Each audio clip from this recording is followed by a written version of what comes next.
చేపల కర్రీ చేసే ముందు ఈ కట్ చేసిన పీసెస్ను శుభ్రం కడిగి క్లీన్ చేసుకుందాము. ఎందుకంటే స్మెల్ రాకుండా చాలామంది చేపల కూర అనేది స్మెల్ వస్తుంది కాబట్టి ఆ క్లీన్ చేసుకున్న పద్ధతి వేరే విధంగా ఉంటుంది. మీరందరూ చూడండి ఒకసారి. ఫస్ట్ మనం ఈ శుభ్రం చేయడానికి ఫస్ట్ కల్లుప్పు తీసుకొని కొంచెం కల్లుప్పు వేద్దాం. దీనిలో వేసి వీటినన్నిటిని శుభ్రంగా కల్లుప్పుతో ఇలా క్లీన్ చేసుకోవాలి.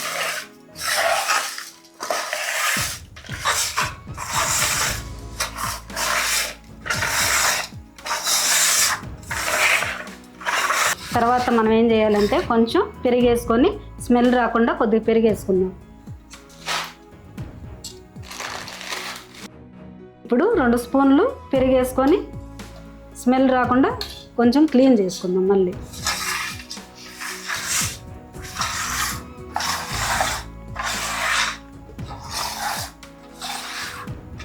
ఈ స్మెల్ పోవడానికి ఒకసారి ఒక నిమ్మకాయ తీసుకొని దీనిలో రసం పిండి, ఒక నిమ్మకాయ బాగా పిండిన తర్వాత మరలా వీటిని కలపాలి.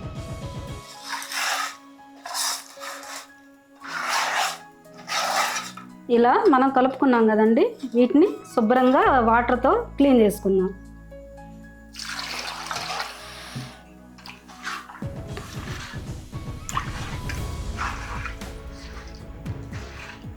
ఇదే పద్ధతిలో మనం 5-6 సార్లు శుభ్రంగా క్లీన్ చేయాలి.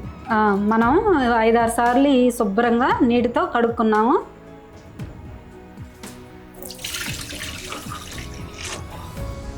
ఇలా మనం 5-6 సార్లు శుభ్రం చేసుకున్నాం కదండి. ముక్కలు బాగా శుభ్రంగా నీట్గా ఉన్నాయి.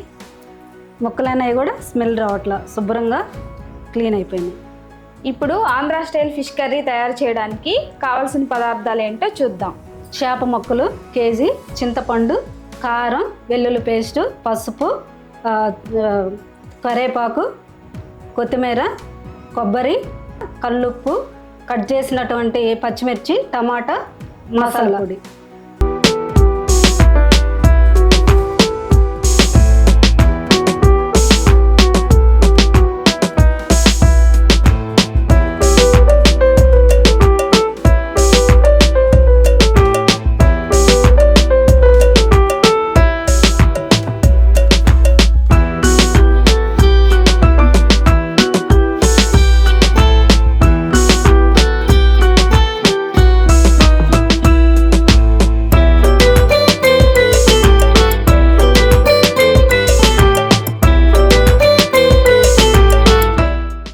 ఓ ప్యాన్ తీసుకొని ఇందులో చేప ముక్కలు వేసుకుందాం.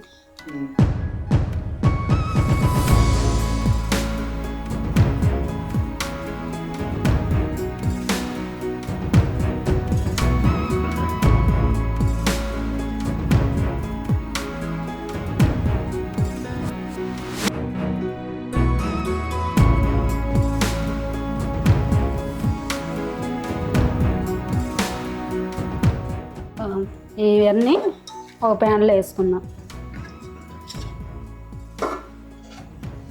కారం తీసుకొని ఈ ముక్కలకి 2 స్పూన్లు,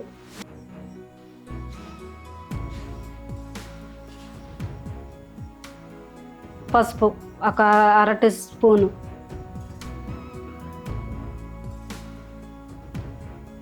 అల్లం వెల్లుల్లి పేస్టు ఒక 1/2 స్పూను వేసుకుందాం. తర్వాత మసాలా పొడి ఒక స్పూను,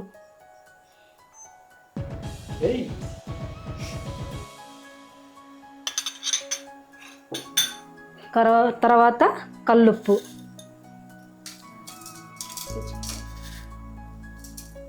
ఒక 2 టీ స్పూన్లు, తర్వాత కొంచెం ఆయిల్,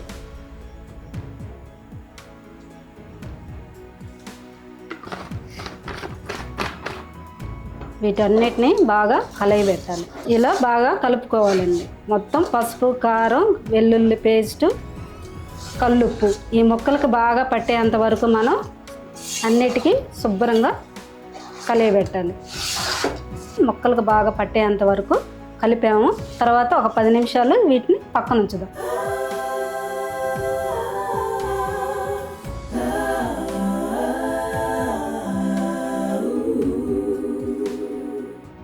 వెలిగించుకున్న తర్వాత ప్యాన్ తీసుకొని స్టవ్ మీద పెట్టేద్దామండి.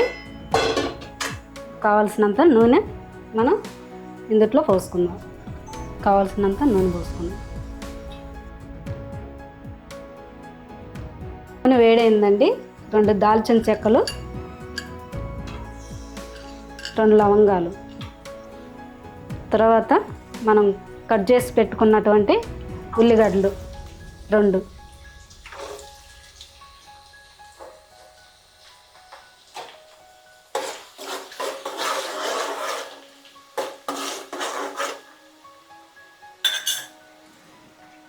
మనం కట్ చేసి పెట్టుకున్నటువంటి పచ్చిమిర్చి ఒక 5,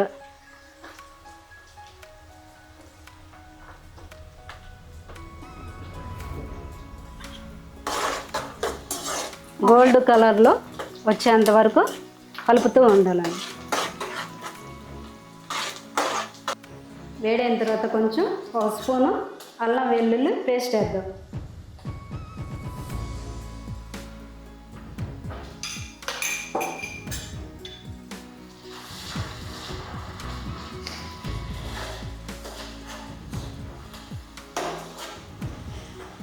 అది పచ్చి వాసన పోయేంత వరకు మనం కలుపుతూ ఉండాలి. తర్వాత కరివేపాకు వేసుకుందాం.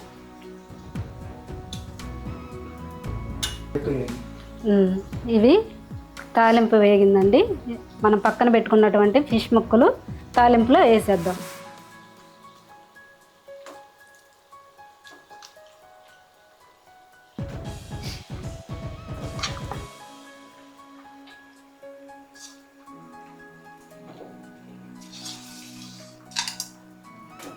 వేసినటువంటి ఈ ముక్కల్ని బాగా కలపాలండి.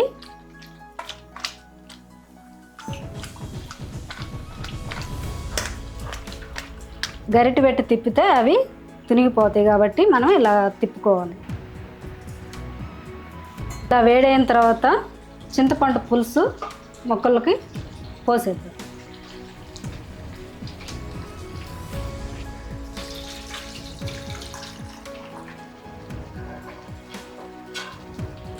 అటువంటి చింతపండు పులుసు ముక్కల్లో పోసేద్దాం.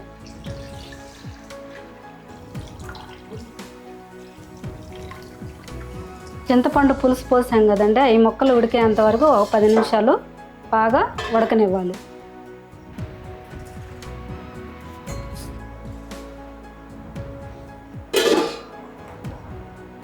కొంచెం ఉడికిందండి, మనం టమాటా ముక్కలు వేసేద్దాం.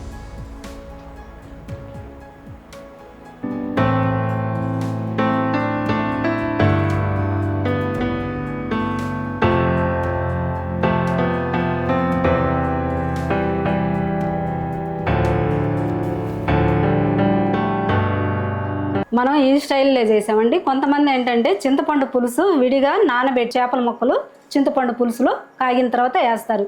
అదొక స్టైల్లో చేస్తారు. దాదాపు ఉడికిందండి. మనం ఇప్పుడు గరం మసాలా వేద్దాం. 2 స్పూన్లు.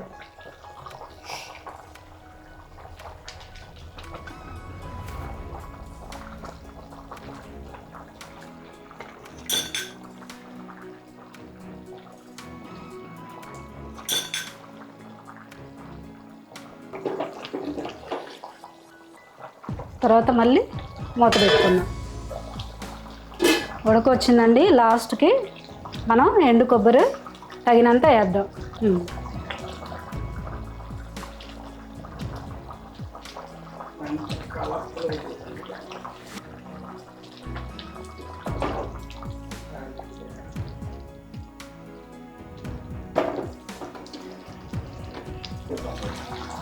ఉడికిందండి.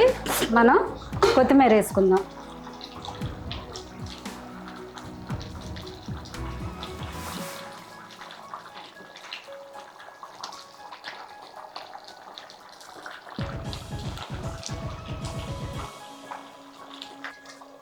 ఒక నిమిషం తర్వాత తీసేద్దాం.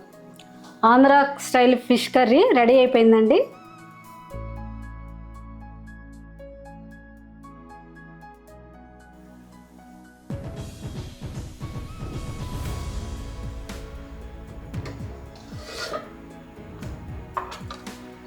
టేస్ట్ చేసి చెప్పండి మేడం.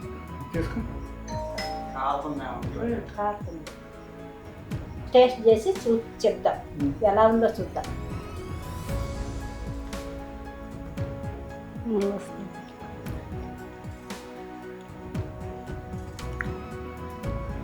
చాలా బాగుందండి.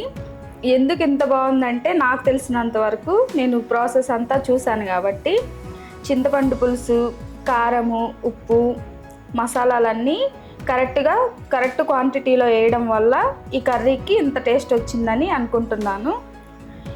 ఇదే ప్రాసెస్లో మీరు కూడా ట్రై చేసి ఎలా వచ్చిందో మాకు కామెంట్ సెక్షన్లో తెలియజేయండి. ఈ వీడియో కనుక మీకు నచ్చినట్లయితే సబ్స్క్రైబ్ చేయండి, షేర్ చేయండి.